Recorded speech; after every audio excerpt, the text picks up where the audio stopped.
Welcome to Keeping Up with Jack Campbell. Keeping Up with the Kardashians. Welcome, folks. Welcome one. Welcome all. Welcome, boys. Welcome, girls.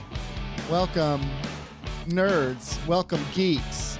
Welcome, non-boys and non-girls. non-boys and non-girls. Welcome to our NFL free agency tracking system show.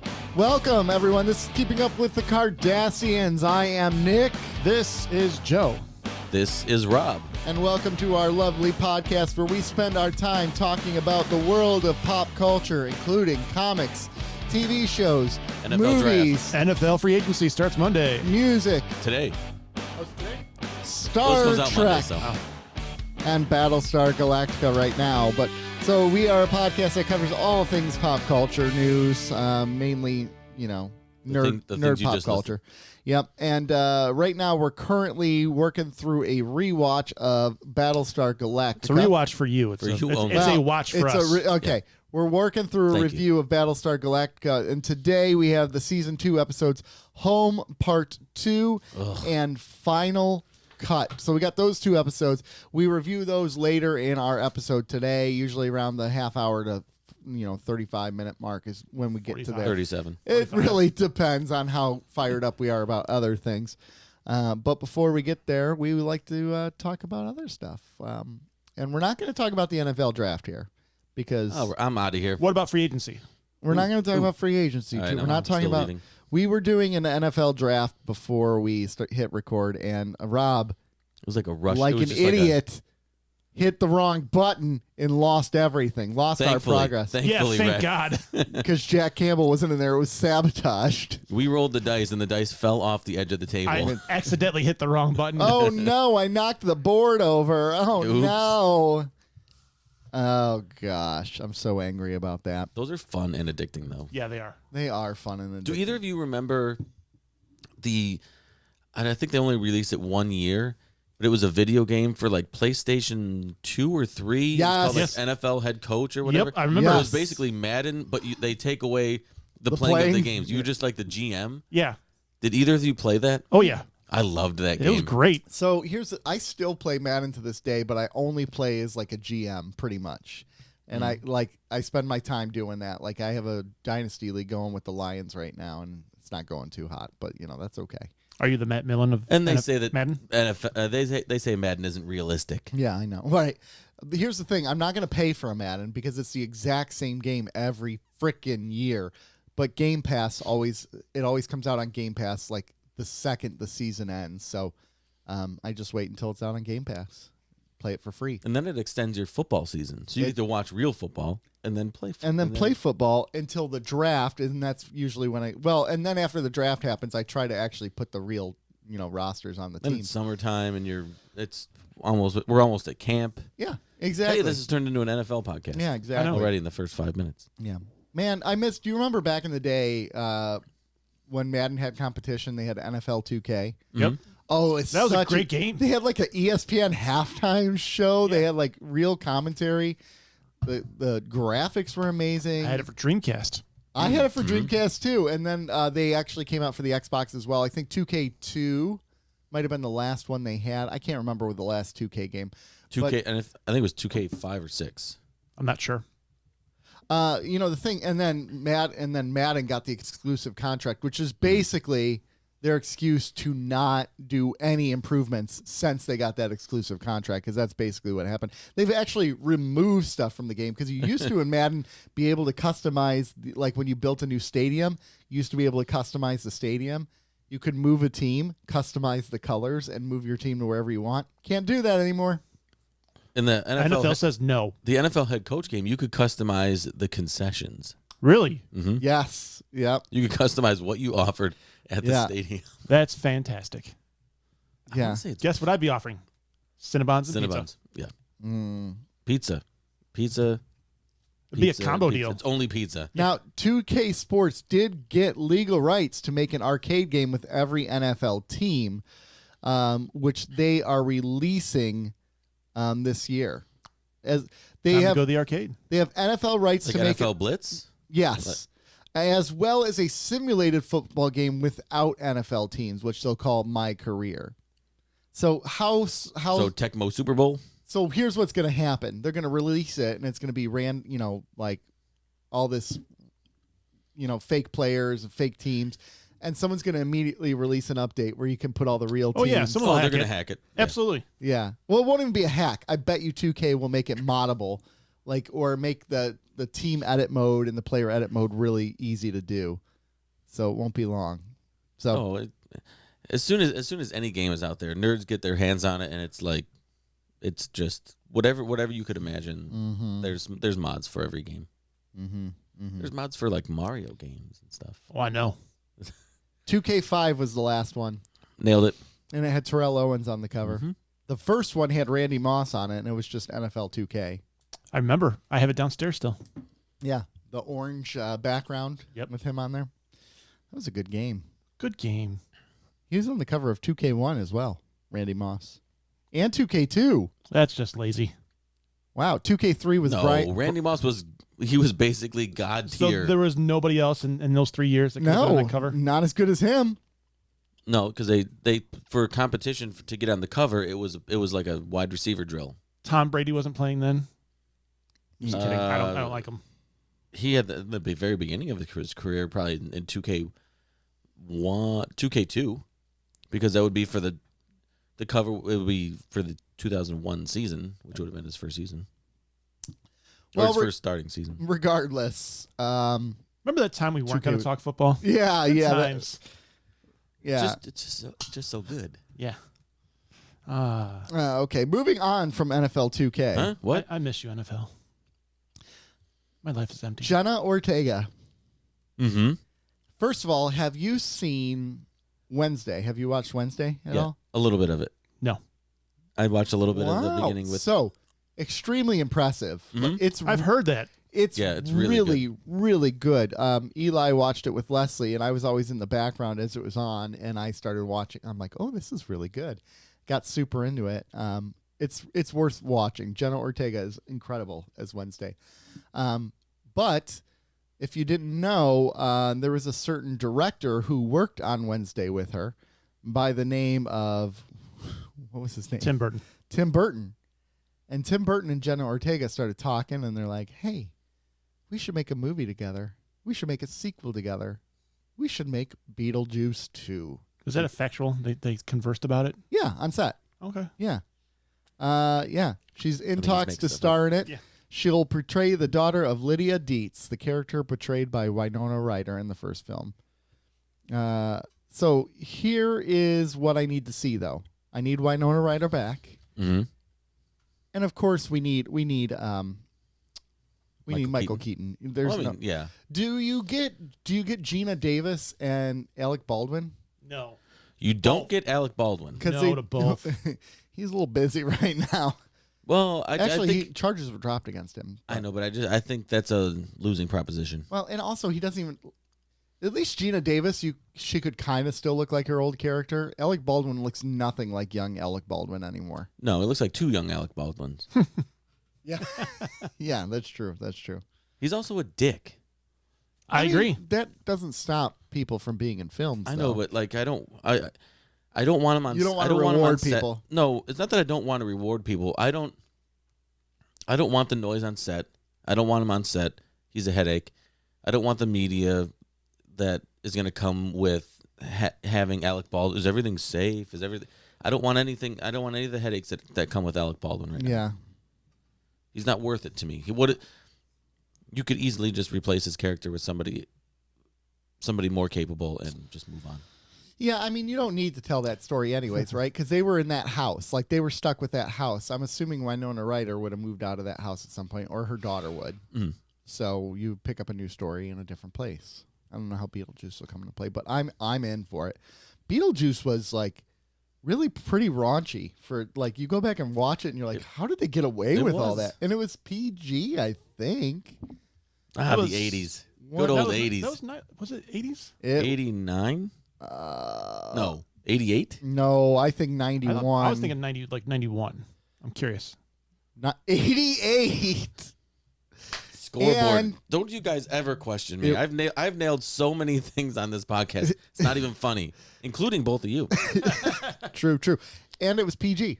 So 80, good old 80s. it like the amount of like jokes he makes, the amount of like hooker jokes that he has. Yeah. Oh my gosh, it's bad. So, Beetlejuice. Beetlejuice too. I'm in. I'm very much You in. say it one more time, he's going to appear. Beetlejuice. Did you ever see in Community that when they say Beetlejuice? Yeah, and he runs. Yeah. And it took him like 4 seasons to do it, and he just walks by. Was that intentional, or was it a happy? Was it like a happy accident? How would you remember that you said Beetlejuice all those times? They knew what they were doing. But to have the patience to wait 4 seasons and 2 showrunners to do it. 6 seasons in a movie. That's Who knows? impressive. Yeah. That's so much forethought. I appreciate that though. Oh, absolutely, I do. But it was just That's like peak Lost level. yeah. Like just write it down on a board. We're gonna put a pin in that for later. Ooh, Yeah. can we talk about Lost? Yeah, go ahead. Because Yeah. I'm steaming ahead now, gentlemen. Yeah. How many? I'm What are you all the way through the pilot? I'm 14 episodes in now. I found that Lost is really good to watch as I'm sitting there writing my sermons because When you're not paying attention. no, Good. no, no, no, no. It's No, the no, worst no, show no. to not pay attention to. I know. No, no, no, no, Of no, all- no. Like of all time. No. I'm watching it. Gosh, Listen, you guys suck. something's lacking here. Why Either you're not paying close enough attention to Lost, Why can't or you your be there sermons for? are lacking. Why can't you be there for me? Why can't you be We're there? right here for you. Why can't you? I'm trying to support make me? you better. Regardless, I am quite a far way into it now. I'm all the way. I know that Kate is kind of I've seen Kate's flashbacks. I've seen Boone's flashback. Not Boone. What's his name? Sawyer? Sawyer's. Sawyer, man.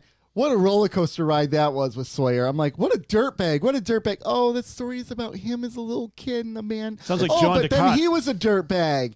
And roller coaster. Yeah. Roller coaster. It's like that the whole show. Pretty much. Yeah. So I dug that. I'm digging, some of the flashbacks. I dug the flashbacks so far for oh gosh, what's his name? Jack? Locke. I like John Locke. I like Locke. I remember the twist that he could only walk when he was he was able to walk again when he was on the island. I remember that one, but it was still kind of cool to see the episode where, he was treated like garbage at work and like that guy was a jerk to him, man. Mm-hmm. I would have. John's been through some stuff. Yeah, He's been through some things. So I'm enjoying it so far. I will say, though, still the high point was the pilot for me. Oh, and for sure. It hasn't been nearly as good. It's still good. Well, I mean, that's one of the greatest pilots of all time. I would Yeah. agree with that. It's probably top 3 pilots of all time. I probably, if I had to average it out right now, where I'm at, it's probably a 7, but that's still good. Yeah. I'm enjoying it. I think that's fair. I don't think. I mean, it was. So much to watch, though. It is an hour. It's like an hour. The shows are an hour. It is exhausting. It's a journey. It is a journey. That's a good word for it because each episode they pack a lot into an episode. Yeah, they do. It's crazy because the peak ratings for that didn't second season were the peak ratings. I think. The highest rated episode they had was their season 2 premiere, 24 million viewers. Yeah, that was. And they never topped it. By the time they ended, their finale got 9 million people to watch.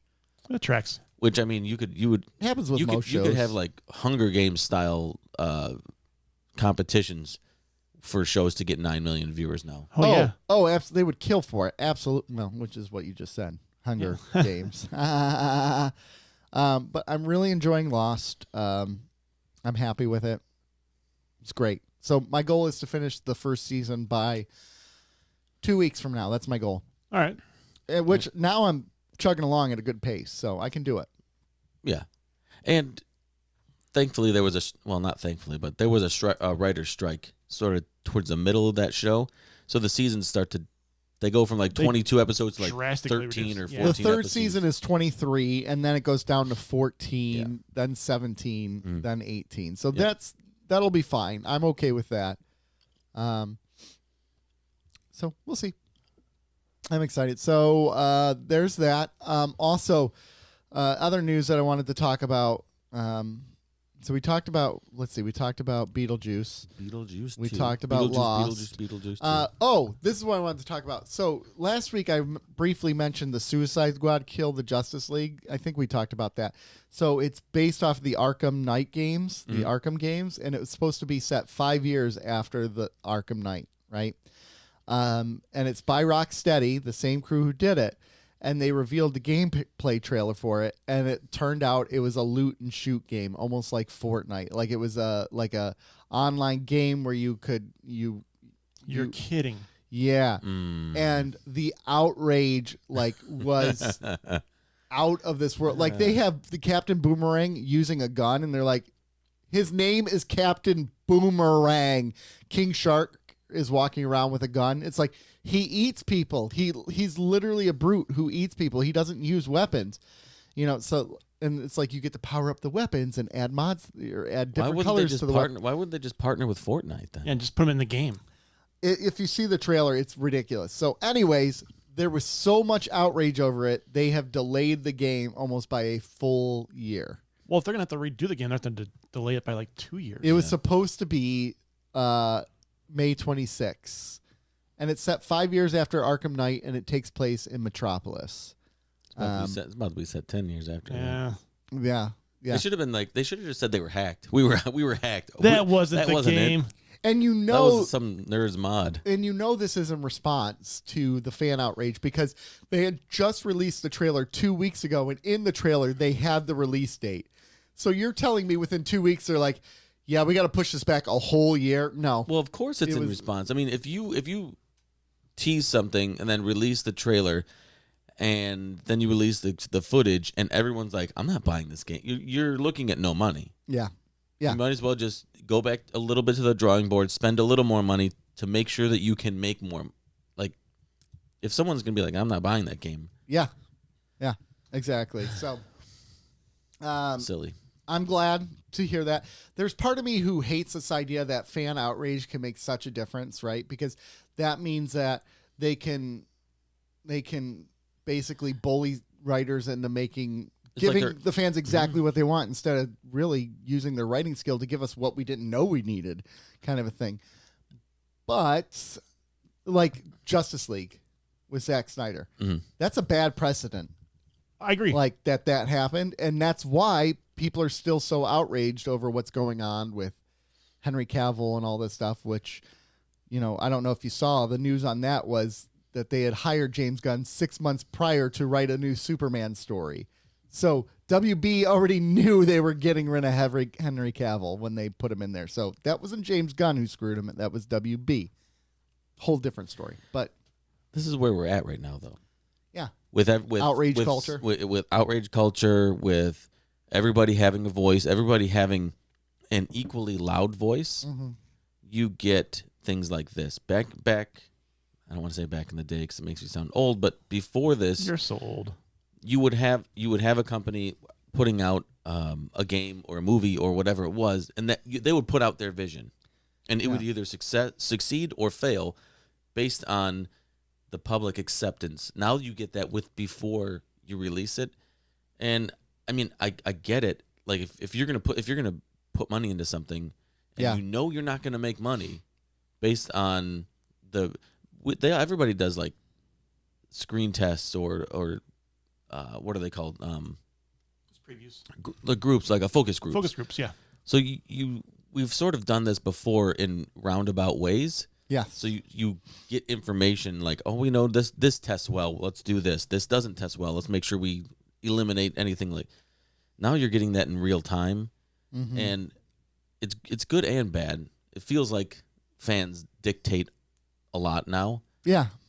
But when it comes to some things like this, they're the ones forking over the money to buy your product. So, don't you want to listen to the people that are paying? Yes and no. Yeah, because there are those times where it's like the writers get their hands on like a comic book, and they're like, "Well, we need to make the material more mature." And I know this is what the fans like, but we really think that like Fantastic Four movies, right? With movies like Star Trek Discovery. No, I'm just kidding. Yeah, I have a different opinion with movies, though. With movies, I think the fans either need to kind of shut up. Well, don't go see the slow movie. the roll. There you go. Yeah, like once it comes out, I just let the filmmakers make the film that they want to do. Mm-hmm. When it comes to games, it's different though because you're actually interacting, and it's a $70 spend at once. but you're using that. Mm-hmm. Like it's not just like you sit in front of a screen. Oh, that was a good movie or that was a bad movie. It was. You're investing way more time, money, energy into a video game. Absolutely. And it's a more personal experience, and it can vary person to person. Mm-hmm. So that I'm more apt to be like, okay, if the fans don't want a Do you think Fortnite-style a shooter, focus group for Star Wars Episode 1 would have been helpful? Absolutely. I mean, I wonder. There probably was. That's the thing. They were drunk.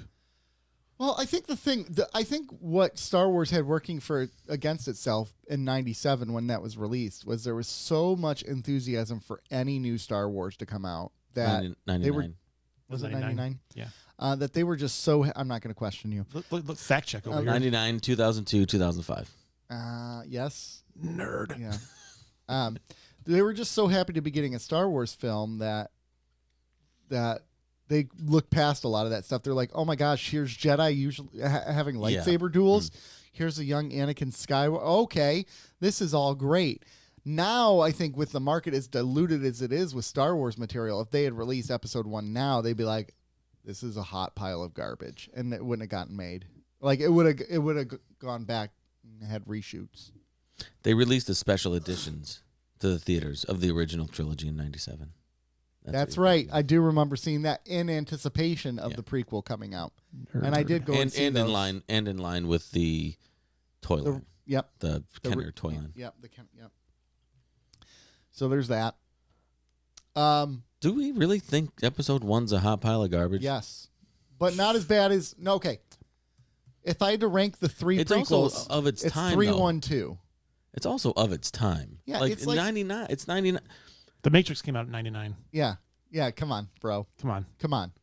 I know, but The Matrix, it's telling a different story. Batman came out in 89. It was better than that. 1999. You can rise above your circumstances. Okay, here's some things that kind of maybe back up what you're saying. Here's some 1999 movies. I actually could say the music in 99 helps you out a lot.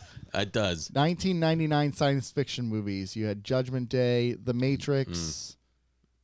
Oh my gosh, not The Astronaut's Wife. See? Iron Giant. Exactly. Bro, Iron Giant is a Mystery Men. That was a fantastic movie. Wild Wild West, Deep Blue Sea, Lake Placid. Wild Wild West, I rest my case. Star That was Wars, a hot pile of garbage. Yeah. Star Wars Episode 1, Mm-hmm. The 13th Floor, Existenz with a Z. There was not very many good sci-fi movies in 99. And everybody at the time knew they were garbage. Yeah, they were. They didn't get good ratings. They got ripped. I loved that there was a new Star Wars movie, though. It was fun. I loved it, and I remember going to the theater, but I remember walking out of the theater going, I remember like I wasn't in love with it. I didn't hate it So because you got the high from Darth Maul's fight at the end. And Yeah. when I worked at the theater and people coming out of the auditorium was like, Darth Maul was awesome. yeah, Yeah. That was it. But then Jar Jar was in there. That sucked. That was actually pretty good, Nick. Who's the guy that lives under this? Not SpongeBob. Patrick. Harry Potter. No. The guy that lives underwater. The Aquaman. Neymar.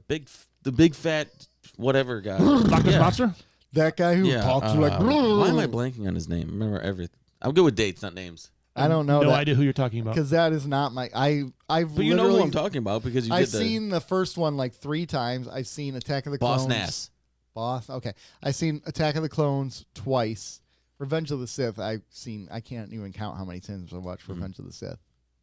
I like episode 1 for nostalgic purposes. What would you give episode 1? Probably a 6.5. Oh, Coincidentally, a 1. Yeah. 5.5. Attack of the Clones gets a 4. Revenge of the Sith gets a 7.5. A New Hope gets 8. Empire Strikes Back is a 10. Return of the Jedi is an 8. I don't know. And then Rogue One is a 9.5. because Rogue One is incredible. I've heard that's really, really, Rogue really One good. is incredible. You don't even need to see. What about Solo? It's like a 6. Yeah. It's good, but it's forgettable. Okay, Solo or Episode 1? Solo. Episode 1 Easily. because it tells an original story. Solo. It doesn't rely on. Shut up. I watched them both. Thank you. Oh, okay. Uh, Have you seen? You haven't seen Rogue One though. I've not seen Rogue One. Rogue One I think is that's the only one I haven't seen. Great film, Wait, and it's standalone. I haven't seen that one, and then the newest of the 9 or whatever. Yeah, it is. don't see the newest of the 9. I mean, the first of the 9 is not bad. The first of the new ones is. You've already seen it. You saw A New Hope. That's 4, right? That's episode 4. Yeah. Yeah, I saw that. The 7, 8, The 9. Force Awakens is A New Hope. 7. Yes, it is. Almost. And almost episode I've eight- seen Force Awakens. It's almost exactly A New Hope. Episode 8, in a lot of ways, is The Empire Strikes Back because they get their butts kicked. Yeah. And at the end of the game, they basically lose and they're on the run. Let's tell the story for a new generation. In episode 9, Palpatine is the big reveal. And she rejects spoiler. She rejects the dark side and brings back someone she loves to the light. Only for him to die. Jeez. It's so bad. So bad. Good thing they have their TV shows. Did you see that there was is it Don Iger? Bob Iger said that they're going to start scaling back on the Star Wars stuff. and they're going to be more careful. They're going to be a little more selective on. Thank you. Yeah, because it was like they greenlit almost anything with Star and Wars in it. Well, because they make some money. Some of it was I good. know, but it like really dilutes the the story. brand. Mandalorian was good. Book of Boba Fett did not need to happen. No one really cared, except for the fact that it was basically Patton Oswalt's whole rant from Community that they brought. I don't know if you ever saw his rant in Community. Yep. What else did they're doing Star Wars Ahsoka. I'm looking forward to that because it's a continuation of Rebels. What is there's a show that's only getting 2 seasons. It's done after with Diego Luna. Andor. Yeah, Andor's done after the 2nd season. Yeah. They just need to be more selective. This is the same thing with Marvel, right? Marvel's now scaling it back because they realize they've oversaturated the market. Star Wars has done the same. Well, Star Wars didn't oversaturate the market. They pissed off the market. They pissed off their fans is what they did. This is almost exactly what I was talking about last week about or maybe it was 2 weeks ago. Why does everything have to have this extended universe where there's multiple movies and shows and everything? We're branching off every character that's in every show, and they get their own series. They get their own. Some of them I feel like are easy to do. Like a Star Wars one could be. And yeah, same thing with a Marvel. But so now we've taken, which we agree are probably 2 of the easiest to do that with, the comic book universe, specifically Marvel, and Star Wars. Those are almost home runs to do this model, right? To branch off. They've saturated the market of both of those. Yes, they have. To the point where the quality, it's just now we're just telling stories to get more out there, and it doesn't have the lasting. It's not telling you anything. Right. Piggybacking what you're saying about this and Bob Iger, what do you think about his statements on Marvel saying we've done way too many sequels and there's more original characters to kind of more, rather than sequels, focus on those individuals that Probably not a bad idea. Yeah. Well, especially now that they got like the X-Men involved and everything, they could branch off into things that. Well, do you think that? Can we hire better special effects companies? What's the rumor I heard? Oh, that the next Captain America movie, Captain America with Harrison Ford in it, is going to be based around the island that was created from Eternals. You know, they're doing an Eternals too. First of all, well, and then on that island, it's about that island has adamantium on it, and they're fighting for the adamantium on that island. That would be a good way to introduce Wolverine. I just feel bad for anybody who plays Wolverine after Hugh Jackman. Yeah. I feel terrible for that individual. You know, I think it'll be okay because they're going to go young, I think. And I just still feel terrible because we're all going to be looking at this person saying Hugh Jackman did it better. I don't know. I mean, I'm going to give him a shot. I'm gonna give him a shot. So- it's like the equivalent of like the Star Trek fans back But in the day how- being has it pissed been about long- Next Generation. Well, has it been long enough between Hugh Jackman and whoever this cat who's playing Wolverine? Yeah, to kind they of, cast a new Spider-Man while Tobey Maguire was still filming a Spider-Man. They cast another new Spider-Man while Andrew Garfield we was... were all sick of the Spider-Man reboots, though, even by the second one. But they were good. The new ones with Andrew... okay. I thought you were saying the middle one, the I don't think that first one was as bad as people it made is it a out. hot pile. No, It's I don't- right there with Star Wars movies. No, I don't Garbage. think it's as bad as people make it out to be. I think I'm somewhere. It's just meh. It's just Garbage. There. It's forgettable, but it's not bad. Garbage. I mean, even the Tobey Maguire ones, I mean, really, he only made one great one so. and one good one. I would and agree with that one. Garbage one. I would agree with that. The second three were second two were terrible, though. So going back to what you said about what Bob Iger said about maybe more original instead of sequels, do you think that has anything to do with the roadmap that DC laid out No. a couple months ago? Because those are, it doesn't look like it looks like a lot of originals, characters that don't get a lot of stories told, sort of intertwining into one another, but not a lot of like sequels. I think it's based on a bunch of things. I think he looked at it as seeing the revenue drop. Mm-hmm. I think he looked at it as seeing the quality dropped. I think he looked at it as phase one and saw that executed so damn well. Mm-hmm. Yeah. And I think that's what it kind of boils down to in the long run, those factors. Yeah. Yeah, law of diminishing returns, right? They're spending more and more money on these movies, but they're making less and less per dollar spent. Yeah. Whereas you look at like the original Iron Man, didn't spend a lot of money on that movie, and it went bonanzas. I think if they focused on more of those soul characters, maybe they could build up to where they could do like a phase one, phase two, where the sequels would mean something. Because you look at Winter Soldier and Civil War, you look at You're not going to do that though ever again. No, because that was lightning in a bottle. I think that's what they're hoping to do, though. It wasn't though, but because at the beginning of phase one, nerd culture, in pop culture and in movies, it hadn't taken over yet. Especially, they had released that's some in what took it Marvel, over. but they sucked, right? They released Ghost Rider. They had released They tried it, and they were bad. But then they got a hold of this arc, and they took it seriously. and they took it seriously, and they planned it out, and they executed it.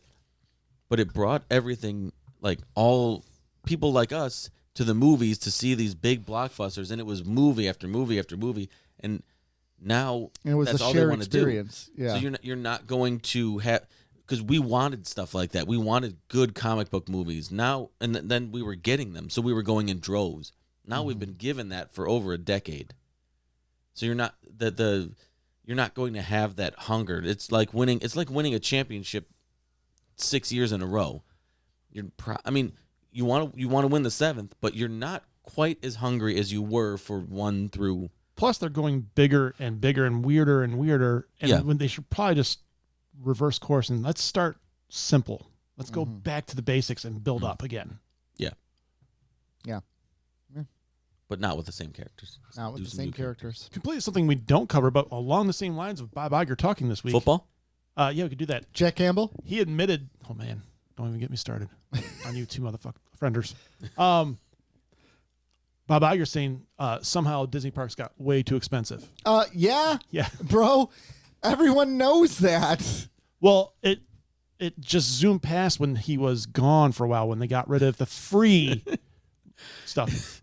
It's like he comes back and he's just like, all right, what are we doing here? Like, it's like when it's like when Adama comes back from being shot. And the guy who replaced him was Ty. Yeah, he's like, what happened?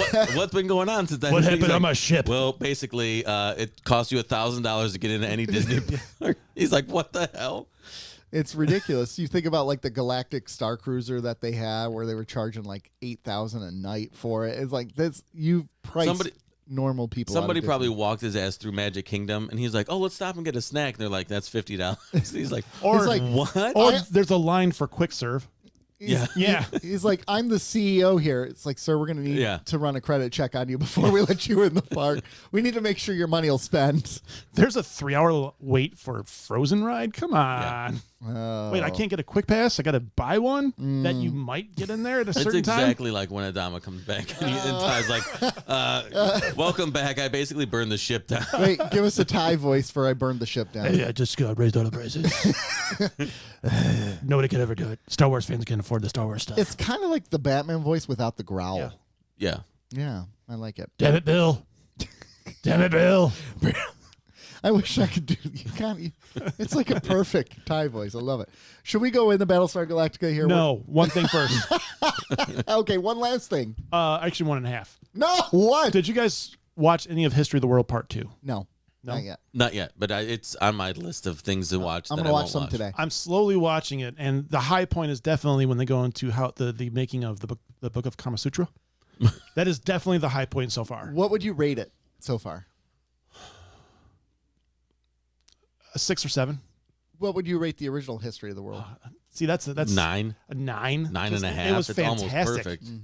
And nor could it be made today, nor is No. this anything close to that. But there are moments where I'm just like that particular skit was fantastic. Would you say this is the new Night Court to the old Night Court with History of the World? No, Part this one? this is more. This is more than that. More neutered or less neutered? Less neutered. So it's good. It's a great spiritual successor. I wouldn't say great. I'd say it's a good Okay. because it's still Where Night Court is like an average spiritual successor. it's still watered Yeah. down, but it's not. You didn't dump an ocean on it. Okay. Yeah. Okay. And then real quick, I know we're gonna talk about this on YouTube exclusive. Just anything you want to say about Picard. season 4 or episode 4? I'm 9.5 out of 10. Okay. I originally gave it a 10, I think. No, you said 9.5. 9.5 out of 10 for this last episode. That captain is incredible. His character in this last one. You go from hating this guy to being like, this guy's all right. And now I like his character. I still don't like him. But he's meant to not be liked. That's Of course. the point. I'm not digging what they're doing with Jack. That end thing was a little bit right at the end where he saw the red door. And They're going Discovery there. But there's a reason they're hunting for him, right? They made it clear the changelings are hunting for him for a reason. So there's going to be something related to that. Yep. As a doctor, I wonder if he has something that the changelings could use related to like the virus that the Federation released into that. They got cured. I know, but maybe it's something to play into that. I don't know. Just give me Cisco. They're not going to. No, not a chance in hell. Nope. No. But it was a good Star Trek episode. Science. A Yeah. lot of science in that episode, but not technobabble science. Yep. Really good science. It felt like old Trek again. Yeah. Like this and Strange New Worlds. Like Terry Matalas is knocking it out of the park with this. Joe, get him on the show. This was by far the best episode of the 4, in my opinion. See, I don't think that, but You thought 3 was better? I thought definitely. Okay. 3 was good. Well, and then right away, too, I mean, this is a spoiler in case you haven't seen it. Right away, Riker goes and makes up with Picard. Like, because you said that was out of character, and they make up for it right away. He goes in there and he's like, no, bro, like, it wasn't about you. But if you want more Picard episode 4, Tune in afterwards. We're going to, tune in YouTube. Today. Yeah. Well, It'll go up tonight. which is Saturday. Saturday. Yeah. All right. You could have already listened and watched by the time you hear I this know. episode. I know. Oh, We're gosh. time traveling. Wow. Wow, that Nick was handsome back on Saturday. I know. So your preview is like could be old news, but new news because they're hearing it not like it's old new news. Now. Yeah. What's that thing from Spaceballs? We're watching it here. We're watching it now. Oh, when I got the TV in the background. Spaceballs. They should never make a sequel to that movie because it will never be anywhere nearly as good because it can't be as taboo. When does that and happen John in the Candy's movie? dead. When does that happen in the movie? Now. When is that? We ain't found shit. Kind of hard to make movies when Now. You're looking at now. So your don't stars, have are, to- you your don't stars have- are dead. You don't have to everything bring that them back. happens now is happening now. What happened to then? We passed then. When? Just now. We're at now. Go back to then. When? Now. Now. They I just can't. Why? We Cast missed it. Josh Gad as that role. Oh my God. It's so good. We're surrounded by Is assholes. he just absorbing every old John Candy role? Exactly. Josh Gad is the new young John Candy. Yeah. What's the matter? It's better than Sanders? Jack Black. Chicken. Well, Josh Gad is younger. I know, but that would be the And lazy in- man's choice. Yeah. All right. Jack Black's he's too over the top. John Candy was subtle. I agree, but this day and age, they like over the top, Yeah. All right, we're going to Battlestar Galactica. especially for a now. world like that. We're going to Battlestar Galactica. We have 2 episodes to review today. We have Home Part 2 Ugh. and Final Cut. Why are you so? Because we broke it up. Because Yes. of the title. Okay. No, the title's fine. Dude, The this fact whole that thing we- has been this whole thing's been a continuation right one right after the. They just happen to have the same names. Yeah, this one. is this This is more of the old, more of the same. like for as much as Get Deep your head- Space Nine was a overarching story. There was a lot of standalones. We haven't had a single standalone episode yet. Yeah, we have. Well, after Home Part 1. Yeah. Or Home Part 2. Yes, Final Cut Yeah. is a standalone. That's Kind standalone. of. It advances the story a little bit. It did, but it no. doesn't. It Okay, doesn't. We'll get there. So, Home Part 2. 6 basically says, Baltar, your child will be born in a cell. And Baltar's like, bro, what's the deal? And then she's all naked in her chair. And he's like, you're being evil to me. Blah, blah, blah, blah, blah. You're being mean. And then she's like, okay, by the way, you're actually crazy. There's no Cylon chip in your head. Ha, ha, ha. She starts mocking him. And he basically goes nuts and goes and gets multiple scans by Doc Cottle. And there's nothing in his brain, nothing at all. And the doc writes it Yeah. off. I could have told you that. Yep. The doc writes him off as being a hypochondriac. Meanwhile, on the planet, they're still looking for the tomb of Athena. Sharon is recruited by that dude to shoot. We already knew that, to shoot Adama, to shoot the younger Adama, Lee. But Zarek is like, don't shoot until we at least find the tomb. Adama comes to Kobol. He's like, look, we got to fix this. And he brings Billy with him because Billy needs to Billy. He needs to reunite with her. And he brings Galen. And as they all reconcile, Adama sees Boomer and he goes to kill her. And he's like, you die. But then his heart basically gives out in the middle and he can't finish it off. Old bastard. And he hates her. Wonder why. Adama and the president, Rosalind, have a really good heart-to-heart, and he's basically like, bitch, I won't betray you again if you don't betray me. And he's like, yeah, bitch. And they're like bitches for life. So they're good again. And they It's amazing you never became a show writer. Thank you. They make their way all the way to the tomb, and they go into the tomb finally, and they're like, they go into this one room, and all of a sudden they're on a planet, and it's grass, and they see all the constellations above them, and then all of a sudden they're like, oh my gosh, this is back in the day. This is when the colonies were called by their old name, Cancer, Virgo, Leo, Sagittarius, and blah, blah, blah. And they're like, well, how is this going to get us to Earth? And then Starbuck goes, we are on Earth. And then they realize they can track where they're at based off the star constellations. What's your signs? What are your signs? I'm a Cancer. I know. I'm a Gemini. Yeah. Saggy. Saggy. So all that happens. Then they put Boomer back in the cell, and Baltar sees her, and he's like, "Holy crap, this is real. I'm not nuts." And normal Head 6 comes back in her hot-looking dress and says, "Yeah, I'm an angel of God, and I'm here to help you." Help and you he's do like, what? "To what end? The end of the human race." Dun dun Dun dun. dun. So that's basically it.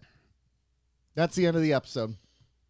Did you guys notice when she was talking to Baltar in her naked self, how I'm sure you noticed that, but Well, I didn't notice. she's razzing him, and then he says something like, "Is it Starbuck?" And then it Oh, switches. Well, then it switches, and she's dressed like Starbuck, and her hair's pulled back and everything. Oh and she my starts gosh. talking like Starbuck I did not catch that. to taunt him more. I didn't catch. I just thought she was just like, I'm not going to wear. Yeah, I could put up with it, but I'm not going to dress the way you want me to dress anymore. I'm going to. But that's a nice catch. yeah, to kind of play on it. You thought about that too, didn't you? Well, yeah, I was like, Dang it! what? I'm an idiot sometimes. I think she looked better like that than she does in her dress. Honestly, I like her in the plain looks. Because I that's liked more her. like I she- liked her right before that. Well, I mean, I liked her in that too. Don't get me wrong. Gosh, that would have been a cold chair because that was a metal chair. Yeah, that's pretty rough. That's gosh. all right. Can you imagine your ball sitting on that chair? Jesus. Yeah. Exactly. Jesus. Yeah, that would So not. it's be. like dipping yourself into cold water. You Yeah. got to go very slowly, Where'd my penis and then go? and then very quickly. Oh no, it's inside me. You go very slowly. Coincidentally, what I'll say later.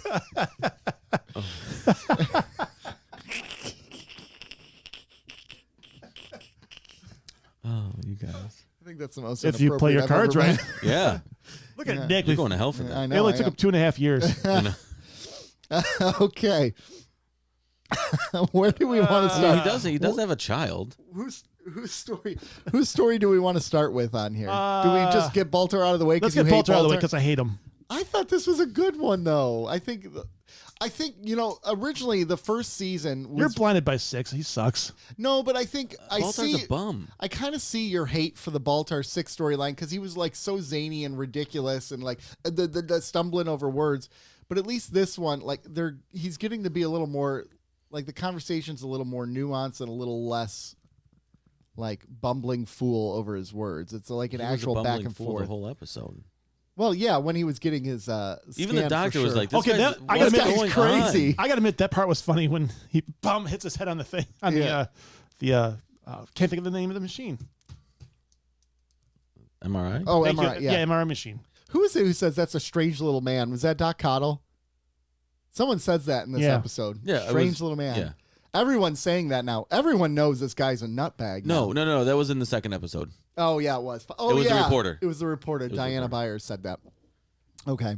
But everyone knows he's nuts. Like, I don't now. think the doctor had seen it firsthand though. Yeah, Everybody else has seen him like do some stupid crap, and they're like, that guy's weird. Yeah. Everybody on the ship is like, that guy's weird. Yeah.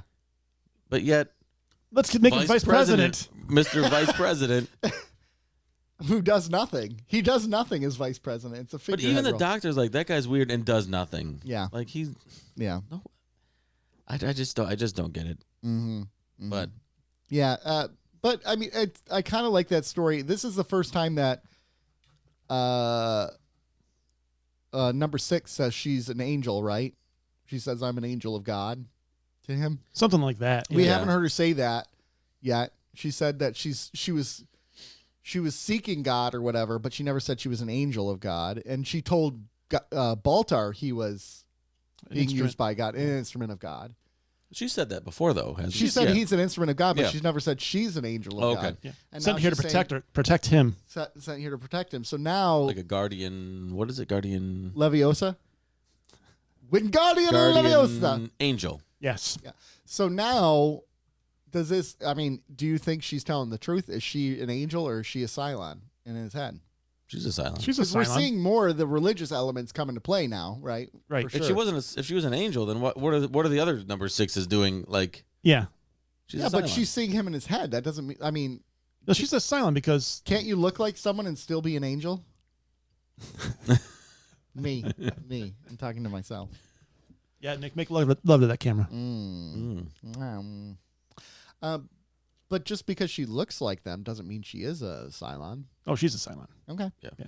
All right. like Baltar's. Well, a actually, Cylon. you would know better than us. Yeah. I don't know. We're telling him. Like, right? He doesn't know. No, she's a Cylon, Nick. So when she's What, sitting, have you never seen the show? so when she's sitting in that chair, do you ever think Trisha Helfner's like, this has got to be the stupidest shit in the world? Well, we should get her on the show and ask her. We got Terry Metalis and Trisha. Work on that. Oh, Terry Metalis would be amazing too. Yeah. Trisha Helfner would be David Eek, whatever his name James is. almost person. Not ever James Olmos. He'll never be on this show. I mean, maybe he would. I mean, we could try. We said that about everybody we've talked We've to. said that about everyone we've talked to. Yeah, we do. They would never be on the show. Trisha Helfner would be amazing to get to come on the show. She speaks a lot about Battlestar Galactica. I mean, she's really active in the sci-fi community. Zachary Levi's releasing a movie next week. She's incredibly active on Twitter as well. So, yeah, that I could can be talk to useful. her about that. How do you do that? What? Be incredibly active on Twitter. How Oh, does, yeah. how does that work? You've been better. I know. I was scolded Okay. publicly. So we're done with Baltar I was storyline. more shamed. We're done with Baltar? I wanted to be scolded. I'll shame you. Scold me, I'll scold you. huh? We're done Baltar? we're done with Baltar, right? Can we please be? All right, we're done with Like, Baltar. can the show be done with them? Can Be we great. start with the opening scene? I want to talk about that because in the opening scene, you have Rosalind pouring through the scripture, roaming on the planet, and then they juxtapose that with Adama back on the Battlestar looking at scripture. Mm-hmm. And here's Rosalind, who's deeply spiritual, and here's Adama, who doesn't believe any of it. And they're both looking through the scripture to find the guidance and where the tomb is. I thought that was kind of a cool scene. It shows like the spiritual looking at scripture a different way, and then the scientific mind looking at it a totally different direction. It wasn't bad. And it's funny how specific this scripture is. Yeah. Like, as opposed to any scripture out there in the Bible, the Quran, whatever it is. Yeah. This is specific as hell. Turn left at the fork. It's like GPS scripture. Yeah. Well, I think the whole point of what was it? The scripture of Pycon? Is that what they said it was? Or I can't remember what it was. The Gospel of Pycon, where it's telling the tale of the journey. So it's not saying when you're going there, go this way. It's saying basically as saying, they turn right. went, they walked through this valley, and as they saw two things overlooked. I think that makes sense. Did the Bible say how Noah got all the animals in the boat? I mean, very carefully. I don't know. Just saying, it's just is oddly it a direct specific. Quote? Very carefully. Very carefully. Check No, it doesn't. And it's not like we would know where the tomb of Jesus was, because it's not like they mentioned that. He went down the path and he went to the right. But they mentioned where he was crucified. Yeah. On Calvary, right? Like they mentioned that kind of stuff. But Calvary could be different now than it was back then. So could so could those. That's pretty spot on so far. Well, so far. Well, come on, bro. It's a science fiction show. So you say the Bible's science fiction? Shut up. Can I ask a question? Yes. Are either of the words "very" or "carefully" in the Bible? In that order? No. No. Either of them individually. No. Well, I mean, because very might be. Carefully is not. It was written in Greek. So there's anything that translates to "very" or "carefully"? I don't know. I'll look that up for you. I'll fact check that. All right. These are the big questions I ask. To this, I thought that was a great opening scene, and I love how. Go ahead. For the opening scene, the duality of like different views of scripture. Yeah. Like, look, I also thought that it was like, I like that it said, to me, it said that they both want the same thing. Mm-hmm. Like one's over here, the other's over here. They're opposed to one another, but they're doing they're not as far apart as they might. Or as they used to be. They're coming back together. Right. Well, and you could also look at it this way. They're coming together through the scripture, right? Right. They were pulled apart by the scripture, and now they're coming back together because of it. And that was and then you had Gata there helping him, which was great. Ty, who's just doesn't believe any of it. He's just drunk all the time. Yeah. Because in that conversation, they're like, okay, well, she has visions, she has dreams, and Ty's like, well, what would Ty say, Rob? I don't know. About her visions? Oh, I was hoping. Crazy woman, crazy. And he's like, it doesn't matter that if they're real or not. It matters that she sees them. So that's how we're gonna follow her. Ty doesn't have anything but night sweats. Dude, Ty is kind of a jerk. Like he's kind of. He's ripping. He's always insulting and ripping everyone else. It's like, bro, look in the mirror. Can you look in the mirror? But yeah, so Ty, I wrote this down for the second episode. He's kind of an incapable second in command, and I'm getting a little. We're seeing it more. Yeah. He's a very incapable first in command too. And yes, we are. Right, so your XO should be able to take over for your leader, like you said, Star Trek or on a naval ship or whatever. But here, with the exception of the one time he launched the fighters earlier, they're playing that every decision he makes is wrong, and it's getting a little old for this guy who's supposed to be an XO. You can be wrong, but you got to be right like once. But is twice. he the XO because he's qualified, or is he the XO out of loyalty? Because loyalty really deeply matters to Adama, right? We saw that. The reason why Ty was back in the military in the first place was Adama got him back in. So Adama picked this guy didn't get the XO position because he was qualified. He got the XO position because he was Adama's friend. Adama handpicked him. Yeah. Doesn't mean he's really That's good bad at his on job. Adama then. Yeah, but Adama has shown he has some blind spots when it comes to family and friends. It's like most politicians. Yeah. Most politicians will pick a cabinet based on people they based trust. on loyalty. Will you guys be on my cabinet? Yeah. Yeah. I'll question every decision you make. Good. And I'm going to put That's some the way it should be. mean, angry Instagram comments about you. Be like, wait, Rob said to do that? Don't. Yeah, No, yeah. absolutely not. Absolutely not. Yeah. Yeah. So, anyways, it makes sense to me why that would happen. Why he was such an incapable exo. But with all this said, they finally decide to go search for them. They head down to Kobol, and the first time, then we have them sneaking up on them, and here Lee draws a gun, and there's his father standing there, very, very terrifying. He looked like a Terminator standing there. Right. Adama standing there with his machine gun, pointing at his son. Put it down. Hug it out, bitch. Hug it out. And they hug it out. And then he goes right to Rosalind, and they make up almost right away. I do like how Adama was saying, okay, they do this, they do this, so let's land here and get ahead of them. Yeah. They did. They came. Yeah. They backtracked to them. Do you think they reconciled so quickly because they both realized they're better everyone's better together. It serves neither party to be to divide the fleet. Yeah, you're just making two smaller fleets that are easier to destroy. Well, right, and you could see how that was working. Both of them were struggling separate from each other. They weren't able to get there. It takes their unity to get there. Yes and no, because it's really Boomer that gets in there. But Boomer. I just love the one thing that I've hated was the fight between these two because I love their chemistry together. I love when great chemistry Rosalind together. and Adama are working together and their conversations they have with each other. And I loved actually Adama's line where he basically tells her, "I'll never question you again." And he's like, I accept your apology. I forgive you. I forgive you.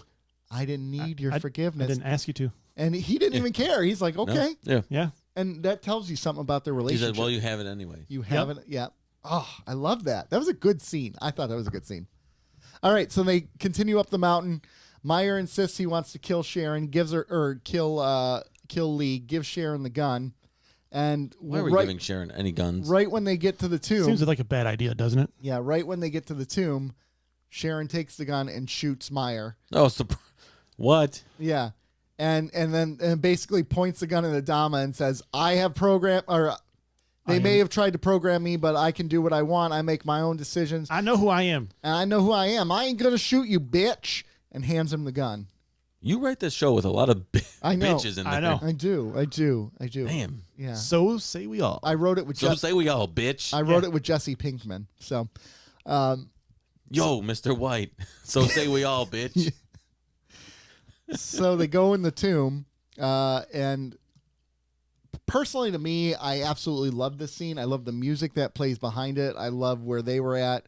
What are your thoughts on that scene where they go in the tomb and then all of a sudden they're transported to this place or in the grassy area and there's the 12 different How'd they go back? signs. That's what I want to know. How did they go back? Yeah. They weren't actually on Earth. It was like, but how'd they get out? It was a hollow suite. It was like, yeah, it was like hollow suite. It was like a hollow suite. Quarks. They were having a crossover. That would be pretty cool. They were having a vision. Yeah. I'm okay with them having visions, especially now that we're bringing in some more of the mystical elements. I mean, if you're believing that the president's having visions, you can believe that they can all have. That Zarek. I thought it was a nice scene. I thought it was.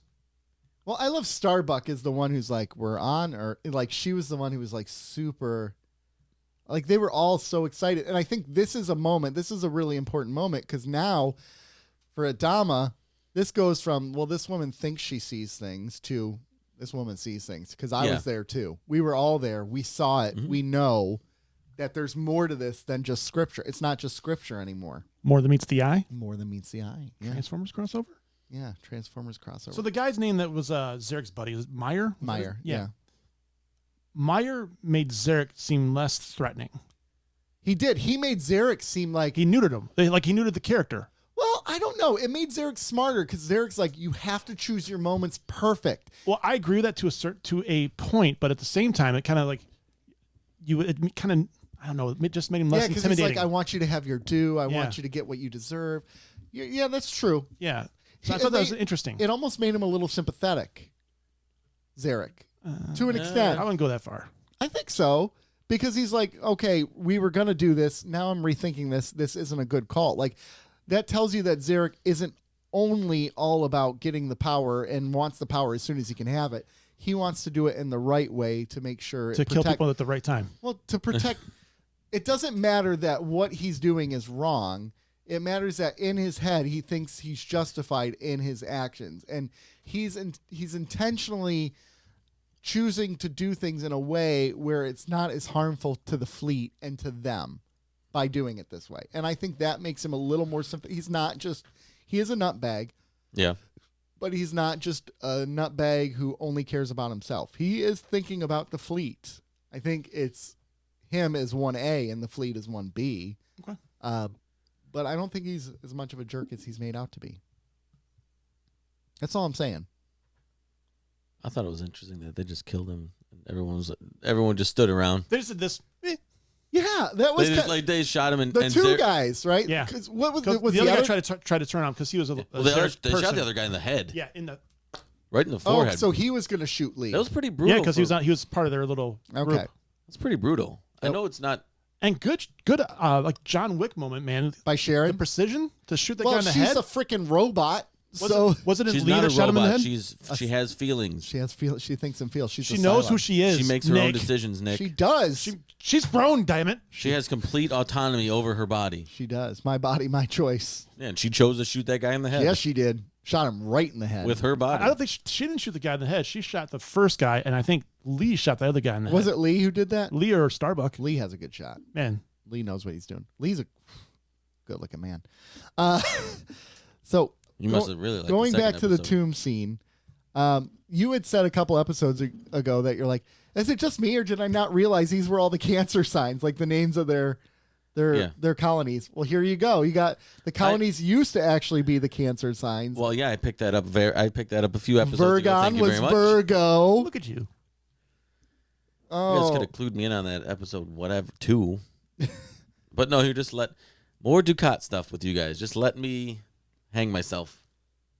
the 12 colonies are Erelon, Aquaria, Canceron, Caprica, Geminon, Leonis, Libron, Picon, Sagittarion, Scorpia, Tauron, and You Virgon. really just caught on a few episodes ago. I love you so much. Well, they have 3 other colonies. I have a brain. I swear. Yeah. I don't love you for your brain. I know. Wait, most what is don't. Oh, Leonis is Leo. Most Duh. don't. I'm like, what is Leonis? Leo. That makes sense. I'm from Geminon. Yep. I'm Canceron. I'm actually from Moron. Canceron is the largest democracy in the fleet in the planet. It has the largest population of the 12 colonies. Not anymore. Not anymore. Not anymore. Okay. Anything else from this episode that stands out to you? Do you appreciate that we're moving we're I like that- I off like- Kobol again now? Yeah, I like that the gang's back together. I like that they're back together too. It's Mommy and Daddy have made up, and we're a family again. Everything's good. Let's go out for ice cream. well, and that's the thing. It's been so Ice much, cream sounds good. and we've had constant existential dread. No episode ends with a glimmer of hope. This episode ends with hope, kind of. I mean, because then you have the end of the human race. well, we by know that 6, Earth but exists now. We know that Earth exists. Yes, They've seen exactly. it. I do appreciate so the whole thought is all of the colonies Or does it originated exist? on Kobol. Well, yeah, it exists. We Or was stood on it. Well, was it just a vision, or We stood on it. Could have been Ryza. Could have been Ryza. Could have been the Holosuite. Who knows? Could have been. Anyways, I I'm still crossing my fingers appreciate. for that crossover. It's very rare that we have an episode that ends with this much hope in it. Right? They're reunited, and it feels so good. And they didn't kill Boomer. They just locked her in a cell, which is great. She's not dead. Elaborate on that, Joe. she's a Cylon killer? No, bro. She helped Doing- them. They would not have found the Tomb of Athena without her. Man, you guys got some Cylon hate. I get where the Cylons are coming from. Really? Yeah, I do. To eliminate an entire race. You're a Cylon. I'm not saying what they're doing is right. What's I'm your saying thoughts I said I understand, get where they're coming from. Yeah. I understand What's your thoughts on why Hitler? they're doing. I get where he's coming from, though. Holy cow! where It's you not a going? cult. It's not a cult. I mean, I wouldn't do it, but I see, I understand. Yeah, I follow the thought process. Yeah. So, anyways, David Icke said that Edward James Olmos helped him craft the encounter between Adama and Sharon, the first encounter, by saying that he's like, if Adama saw her again, he would try to kill her immediately. So they wrote that in because Edward James Olmos said, I want to murder her. So, Murder. Yeah. What else do we have here? The scene as they were entering the atmosphere was pretty cool. That's the first time we've had that where their skin was rippling and pushing against their. Yeah. We haven't seen that, so it's kind of nice to see that. You looking at production notes? That's kind of what I'm looking at. Nothing that Should really do that stands before out. the show. All right. Moving on to Final Cut. Do it. Yeah.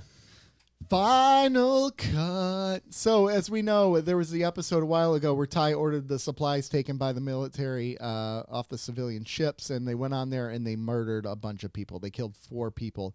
Well, that is kind of, had lost its steam, because he's no longer in command anymore, except for there's this reporter who had a video of that and released it to everyone. So the fleet is pissed off. They're not doing well. Adama and Rosalind realize it, so they call the news reporter on and say, "Look, you need to do a report on the Galactica. Show them that we're not monsters. Show them that we're actual people." So she goes through her interview, going through the ship, interviewing everyone, talking to all these people. Witnesses the overdose of Kat, who's trying to struggle to take care of the fleet. Just a deal. She sees all kinds of things. She sees Sharon being treated by Doc Cottle for pregnancy difficulty. But basically, they're thinking the report's going to be really bad written by her, especially because everything she said and done. But in her final report, she says that she arrived on the Galactica with a bias saying that they sucked. But by the end, she realized that these are the heroes of the fleet, and they're just like us, and they're worn out. As the film ends, we see the Cylon sitting in a movie theater watching it, talking about, "Oh my gosh, she's pregnant," and then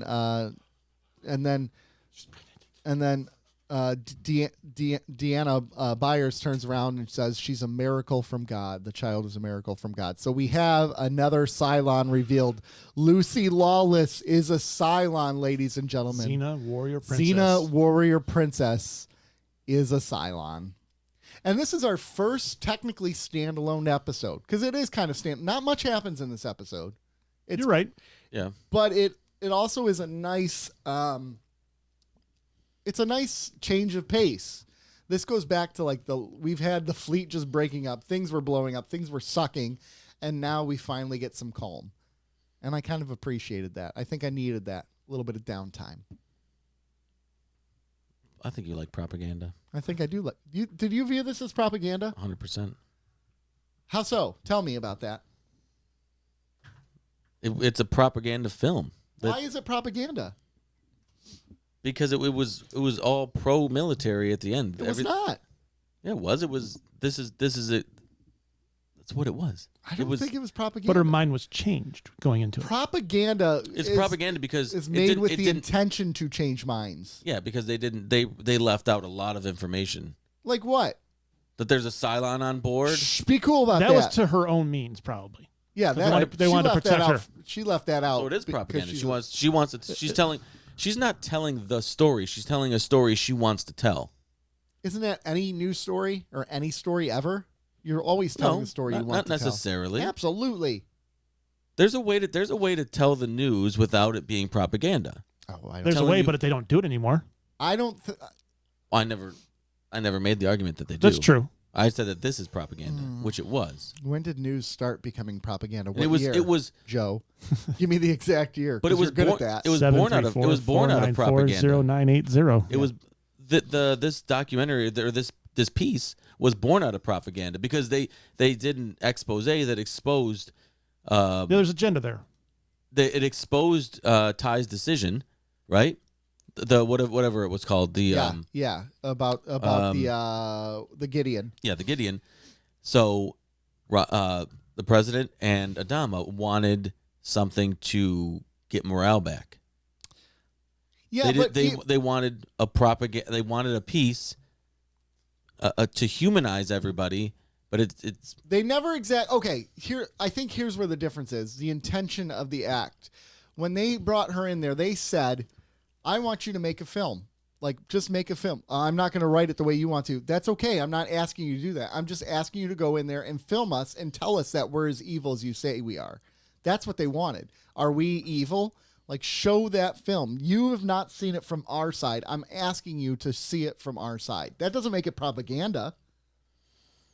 Now, what makes it propaganda is she had the patriotic music playing at the end and showing him walking down the hall. That was a little bit of propaganda. That was propaganda. There was propaganda in there, but I'm saying I don't think overall, like, the story she's telling is propaganda. I disagree. I think the story she told was propaganda. All of it? Because she didn't tell the entire story. She told a portion of what was happening.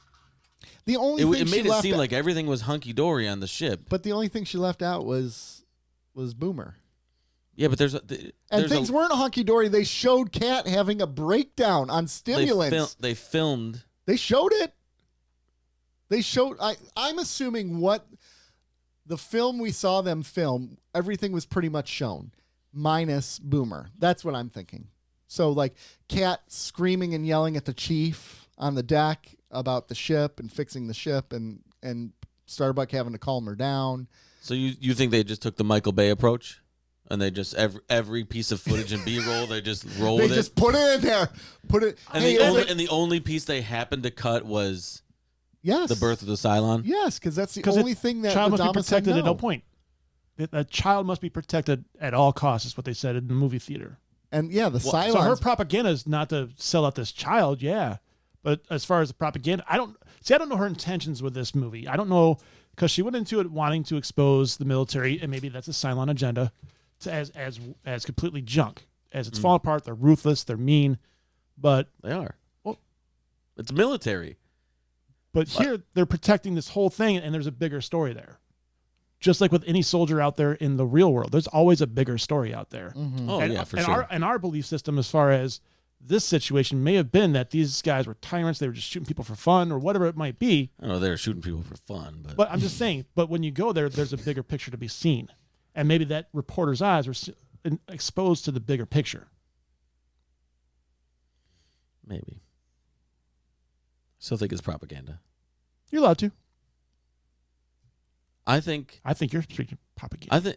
Honestly, I think anything glorifying military is propaganda. Good or bad. Whether So there's no middle ground when it comes to the military. I think I don't think there's any middle ground. I think it's all propaganda. I'd say it's a controversial take. Okay. The military is built on propaganda. They have to recruit. Oh, for sure. Okay, so here's this thing where you get to go, you get to put your life in danger for very little reward. Not very little reward. We'll pay for 2 years of community college. Right. And you'll be dead in 6 months, so it won't And you'll matter. have PTSD, and we won't give you good health care afterwards, and we'll pretend like you don't exist. Exactly. We love you in the military, but we hate you afterwards. Exactly. So in order to do that, you need a good propaganda machine. Let me ask you a question then, based off of this word. Is there such thing as propaganda that is good? Or is the nature of the word make it inherently evil? I don't think the nature of the word makes it. I don't think it's inherently evil. I think the vast majority of propaganda that has been popularized and that has been exposed is trying to indoctrinate people, which is generally a bad thing. Well, it's kind of like the armed forces paying the NFL buttloads of money to air the national anthem, right? And do flyovers. Like, they pay them for that. So that's propaganda, right? Do they still do that? Because Yes. that was exposed. I don't know if they got cut out or not. No, they still pay them for that. Okay. So let me give you an example of what I think is harmless propaganda. Okay. And that is the Masters of the Universe toy line from the early 80s. And cartoon. I'm sorry. So the cartoon was essentially propaganda to sell the G.I. Joe cartoon. The G.I. Joe cartoon. A lot of 80s cartoons, a lot of popular ones were propaganda machines to sell toys. That's kind of harmless, but it is propaganda. Those, I mean, you know what's a propaganda would be? They were made in conjunction. It wasn't like, I mean, especially G.I. Joe was a little bit different, but they knew they wanted to relaunch that line with smaller figures, and they needed a way to sell it to kids. Cartoons. It worked with G.I. Joe. It worked with Teenage Mutant Ninja Turtles. It worked with Masters of the Universe. It worked Transformers Mask. Transformers. I mean, so that's all examples of propaganda. So Is it propaganda in that case, or is it advertising? Isn't all advertising propaganda? In a way, yes. So I just looked up propaganda, right? And they say there's different types of propaganda. There's the bandwagon propaganda, which is like I want you to serve in the military, you know, the Uncle Sam one, or the like they did the your war the savings bonds that you would get during World War II. Yeah. There's also another form of propaganda, the false images one, like George Washington chopping down the cherry tree or never told a lie. Like that's propaganda. You have the fear propaganda. Like here's a good example with smoking, the smoking campaigns or the drugs. This is your brain. This is your brain on drugs, smashing the egg. That's a version of propaganda. Of course. Not necessarily harmful it's using or bad. Fear. You have testimonials, so where you get someone on talking about it. False dilemmas. Those are the best ones. And this is what we do, the straw man arguments. It's like, well, we're either a democracy or we're communists. There's no in between, right? Like if you believe in the Democrats, you're a Marxist. If you believe in the Republicans, you're a fascist, right? It's like either or. There's no in between. So that's a form of propaganda as well. So these are the different forms of propaganda that there's more in there as well. If you keep scrolling, it says the cartoons. It has to. Yeah. G.I. Joe's. I mean, during wars, we've dropped during World War II. They dropped leaflets over Germany. During Desert Storm, we dropped leaflets over Iraq. I mean, we've done all kinds Suckers, of it was in propaganda. The Red Scare in the 50s was propaganda, right? Yeah, I mean, Desert Storm. I mean, they make. I remember being a kid during Desert Storm, and there being Desert Storm trading cards. Oh, I remember. Oh those. my gosh, I remember those. Yep. Yes. And I tried to get all the jets and helos. Yeah, but I mean, that was like the early '90s when. Did you have Storm and Norman? Yeah, I did. Yeah, so did I. Yeah, he was awesome. Yes. Awesome guy. Norman Schwarzkopf. I like Dick Armey better.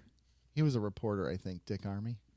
You But I mean, remember they him? had trading cards. Like at the height of trading cards. Yep. Trading cards were everywhere.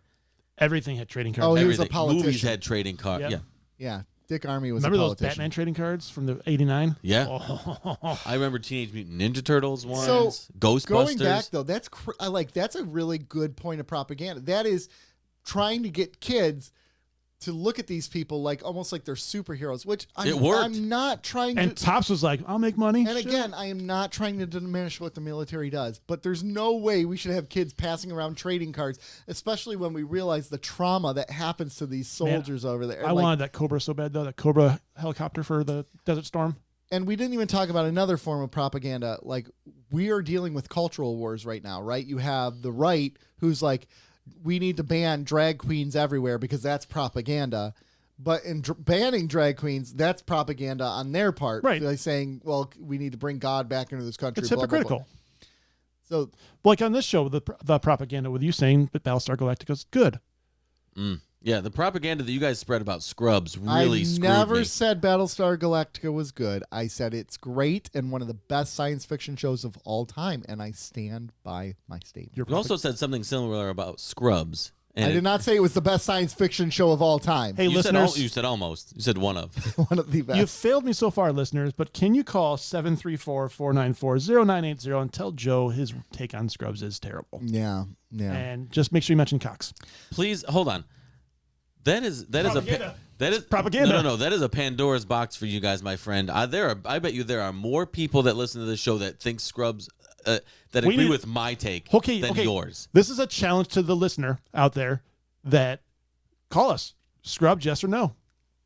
Please do, everybody. I can't wait. We're not going to get any calls, but I know. text the same number. I'm gonna call and disguise my voice. Hey, this is Joe. I mean, crap. Josephine. So, back to this episode. We've talked about propaganda.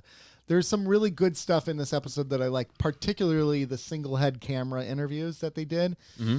A very cool thing about this is Ronald D. Moore has said most of those interviews were improvised by the cast members. Oh, that's cool. Like he talked with they talk about what the cast members are like, and they're going to ask you a question, and they were to respond how the cast member would respond. So a lot of them were improvised.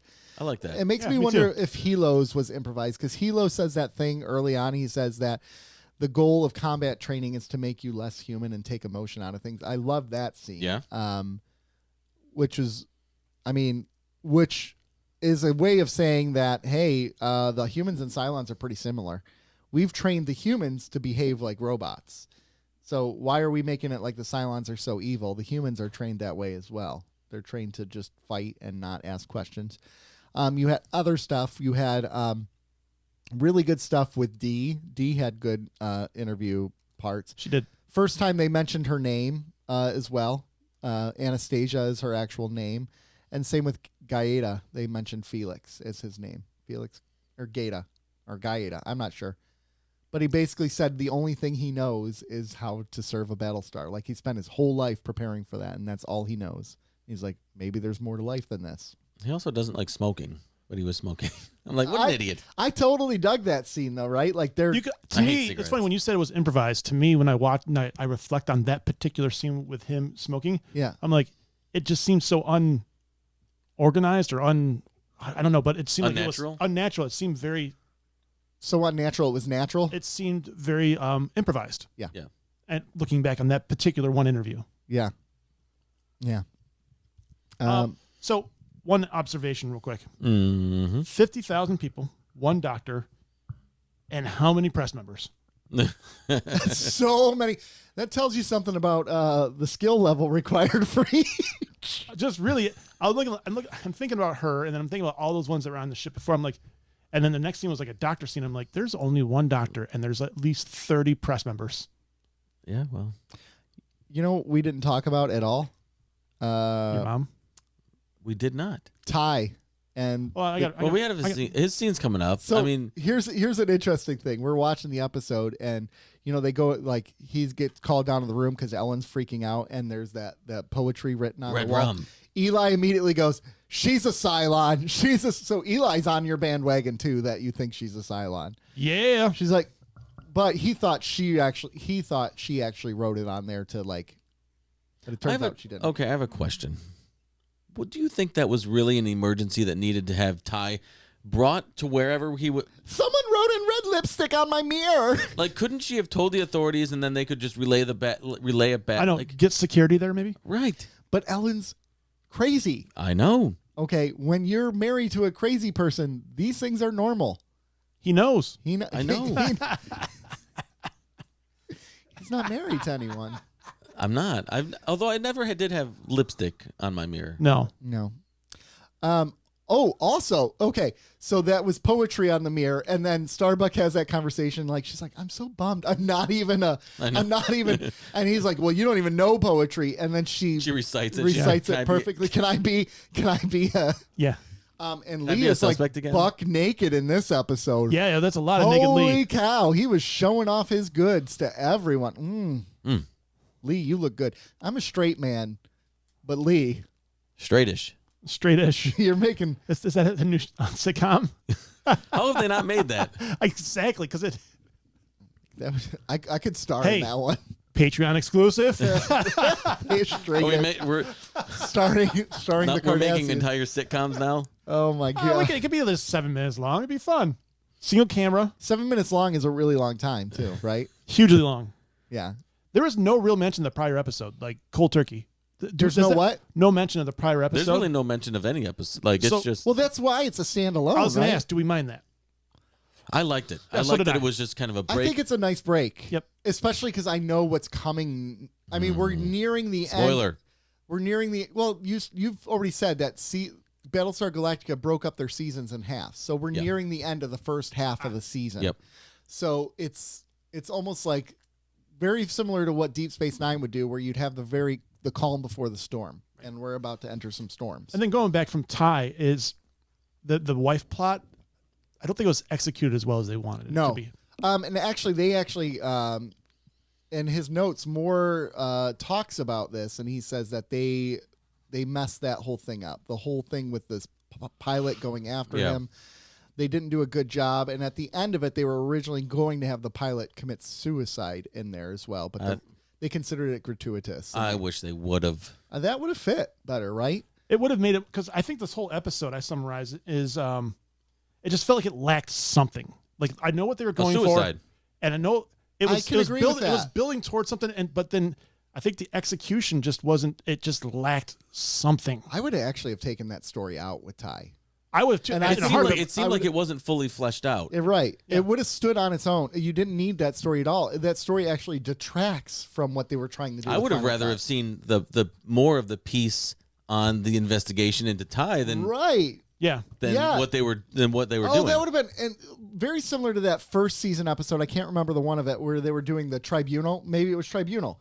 What it was called. That was a good episode. Where they're actually like going through the evidence. At this time, this is at 8:00. Ty said this, and going through that. I think that was a very highly rated episode by I think all three of us. Yes, and by high I mean I think Rob gave it a 7. Yeah, I think I gave out 1 8, which really I think translates into a 10 for him for Battlestar Galactica. That's a 10 for him because.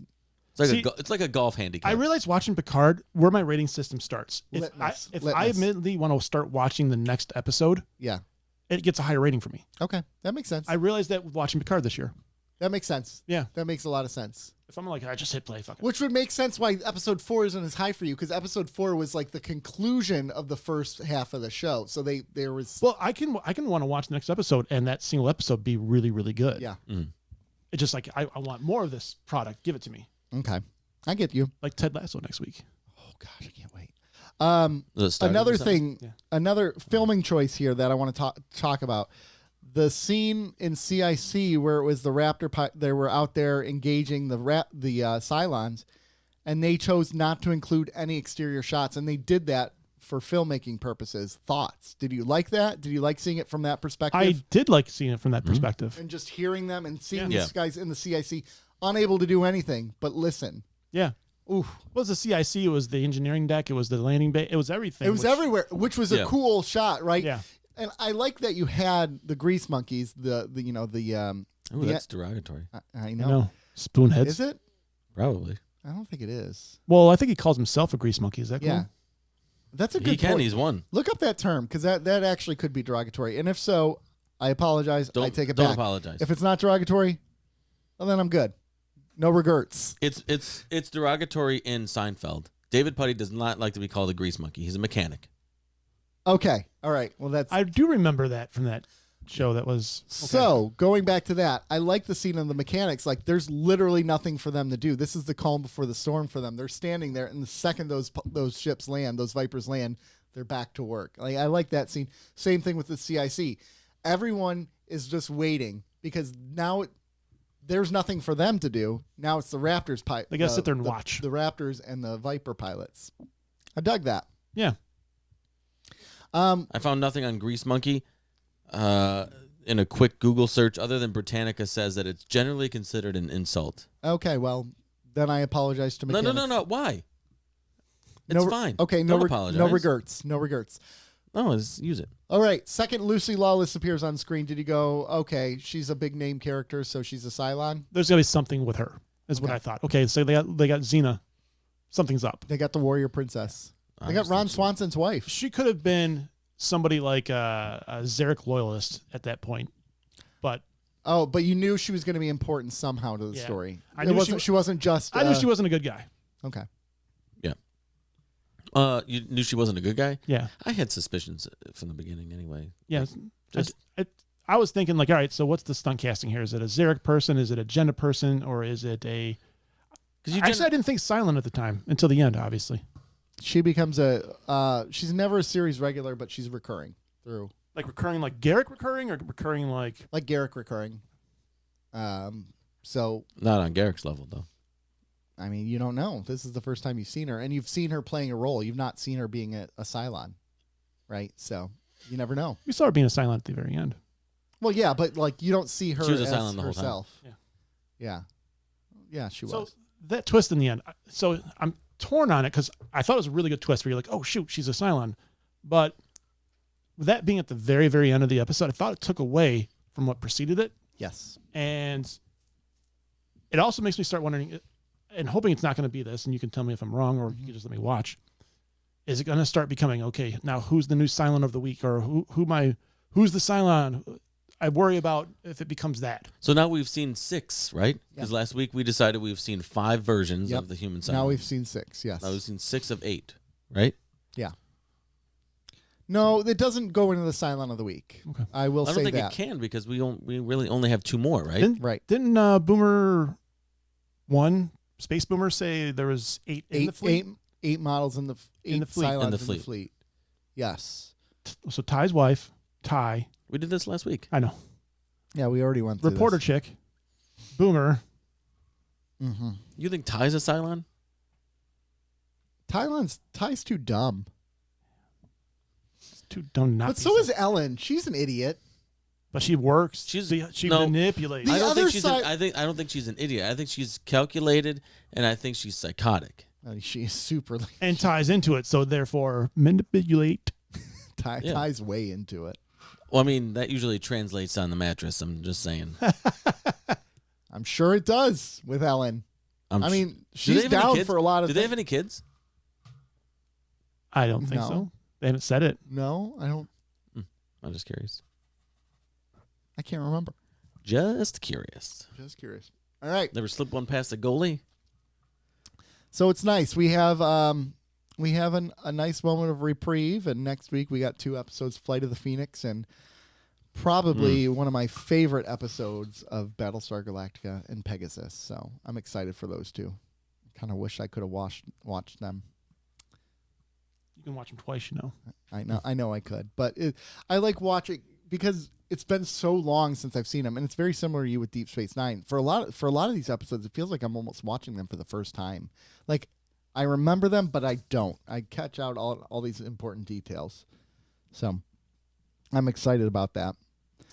We have the Patreon thing next week, don't we? We have a Patreon thing next week, which is super exciting. So you have a chance, folks, to get in on the Patreon. We have a $2 and a $5 and a $10 tier.